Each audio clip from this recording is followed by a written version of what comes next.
देखिए, इन पहाड़ों की खामोशी पर कभी भरोसा मत कीजिएगा। जो रास्ता दिखने में बहुत खूबसूरत लगता है ना, वो अक्सर मौत की तरफ ले जाता है। आज के इस खास वृत्तांत में मैं आपको उत्तराखंड की इन वादियों का एक ऐसा खौफनाक सच बताने जा रहा हूँ जिसे सुनकर सच में आपकी रूह कांप जाएगी। ये कोई मामूली कहानी नहीं है, ये एक चेतावनी है। उन अंधेरे रास्तों की चेतावनी जहाँ अगर एक बार कदम रख दिया तो वहाँ से लौटना लगभग नामुमकिन हो जाता है। क्या इन पहाड़ों पर चलने वाले मुसाफिरों को इस बात का अंदाजा होता है कि कुछ रास्ते कहीं नहीं जाते? हमारी आज की ये दास्तान 3 दोस्तों से शुरू होती है, रवि, मीनाक्षी और श्याम। इन तीनों ने अपने माता पिता से एक सफेद झूठ बोला था, बस एक नकली कॉलेज ट्रिप का बहाना बना लिया। इन्होंने सोचा था कि कंडोली नाम के एक बहुत ही खूबसूरत पहाड़ी गांव में मजे करेंगे, लेकिन वो पूरे 6 घंटे का लंबा सफर, वीरान पहाड़ों की चोटियां और एक ऐसी मनहूस खामोशी जो धीरे धीरे उनके इर्द गिर्द बिछने लगी थी। यकीन मानिए, ये एक ऐसा सफर था जो खत्म न होने वाले अंधेरे की तरफ बढ़ रहा था। भाग 1, अनदेखे संकेत। यहीं से असल खतरे की शुरुआत हुई थी। विनाश का ये सफर कुछ इस तरह तय हुआ था।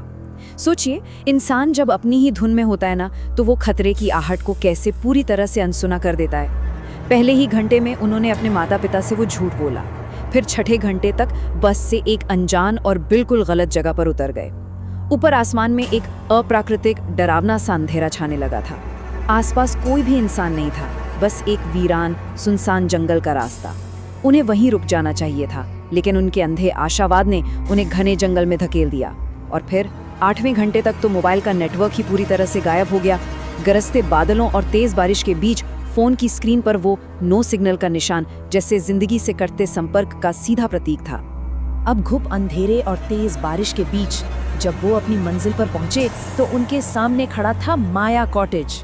इंटरनेट पर जो तस्वीरें उन्होंने देखी थी ना, उनमें वो कॉटेज एकदम नया और बहुत खूबसूरत था। लेकिन अब उस भयंकर जंगल में उनके सामने एक जर्जर खौफनाक खंडर खड़ा था। सोच कर देखिए, राहत की जो एक छोटी सी उम्मीद थी, वो पलक झपकते ही एक रेंगने वाली दहशत में बदल गई। वो जगह किसी भूतिया महल से बिल्कुल भी कम नहीं लग रही थी। भाग 2, रेंगता हुआ खौफ और एक रहस्यमय कैद। खाली जर्जर कॉटेज का वो भारी सा दरवाजा चरमराते हुए खुला और उसने सन्नाटे को चीर कर रख दिया। अंदर उन्हें एक रहस्यमयी बूढ़ी औरत मिली जो उस वीरान जगह की केयरटेकर होने का दावा कर रही थी। उसका वो चेहरा, उसकी वो दबी हुई आवाज, सब कुछ बहुत ही अजीब और अस्वाभाविक था। जब उन तीनों ने डरते हुए पूछा कि क्या यहाँ कोई और भी है, तो बिना पलटे उस औरत की कर्कश आवाज गूंजी, रुके थे, चले गए, अब तुम लोग जाओ। उसके चेहरे पर जो एक अजीब सी अप्राकृतिक मुस्कान थी, वो सीधा सीधा मौत का बुलावा लग रही थी। और बस इतना कहकर वो रिसेप्शन के पीछे एक छोटे से दरवाजे में अचानक गायब हो गई। भाग 3, मानसिक पतन और लगातार बढ़ता हुआ डर। अब जरा कल्पना कीजिए, आप उस बंद कमरे में हैं जहां दहशत सीधे आपके दिमाग पर हावी होने लगे। हॉल के आखिर में वो 3 कमरे थे जो अंदर से एक दूसरे से जुड़े हुए थे। बाहर जंगल का वो भयानक सन्नाटा और अंदर एक दमघोटू खौफ।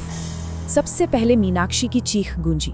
उसने एक बहुत ही भयानक सपना देखा जिसमें वो तीनों उसी कॉटेज के कमरों में फांसी पर लटके हुए थे। उधर रवि, जिसे अपने ही खाली बाथरूम से किसी अनजान शख्स के गुनगुनाने की आवाजें आने लगी। वो इस डर को नकारने की कोशिश कर ही रहे थे कि तभी कॉटेज की लाइटें बहुत ही हिंसक तरीके से जलने और बुझने लगी और फिर सब कुछ एकदम घुप अंधेरे में डूब गया। बिल्कुल घुप अंधेरा। उस पिच ब्लैक कमरे में जब श्याम ने लाइट का स्विच ढूंढने के लिए अपना हाथ आगे बढ़ाया ही था कि अचानक एक अदृश्य ठंडी ताकत ने उसे पूरी ताकत से धक्का दे दिया। वो फिसल कर गिरा और उसका सिर सीधे शीशे वाली अलमारी से जा टकराया।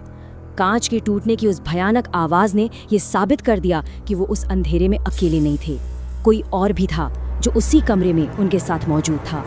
भाग 4, गूंजती पाजेब और अंधेरे में खौफ। कमरे में फैले उन कांच के टुकड़ों और शाम की कराह के बीच सब कुछ जैसे सुन्न पड़ गया था। हवा में एक अजीब सी बासी गंध तैरने लगी थी और उस दमघोटू खामोशी के बीच बंद दरवाजे के ठीक बाहर से एक आवाज आनी शुरू हुई, छम छम छम। किसी अनजान औरत की पायल की झंकार। पूरे कॉटेज के उन खाली हॉल्स में वो आवाज बहुत जोर जोर से गूंज रही थी। ऐसा लग रहा था जैसे मौत धीरे धीरे एक एक कदम बढ़ाते हुए उनके दरवाजे के ठीक बाहर खड़ी हो गई हो। भाग 5, काले जादू का सच और एक तांत्रिक अनुष्ठान।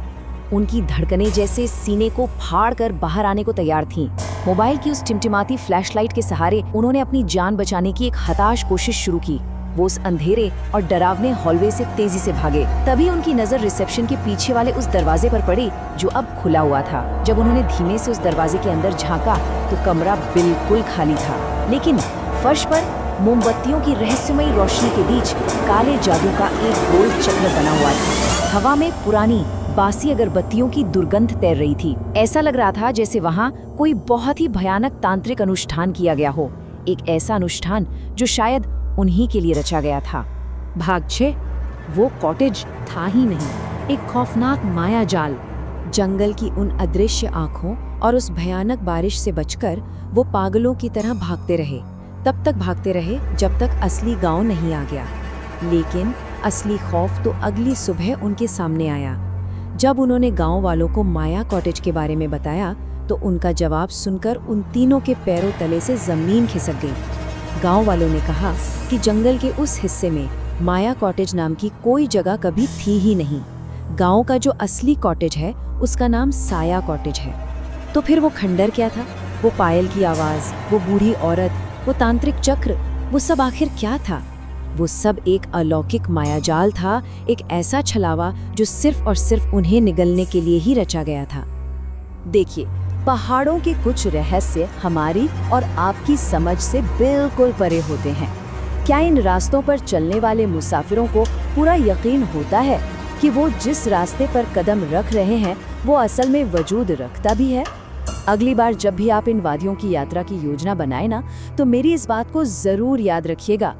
कुछ रास्ते आपको मंजिल तक नहीं बल्कि खौफ के उस पार ले जाते हैं जहां से वापसी मुमकिन नहीं होती। बच के रहिएगा।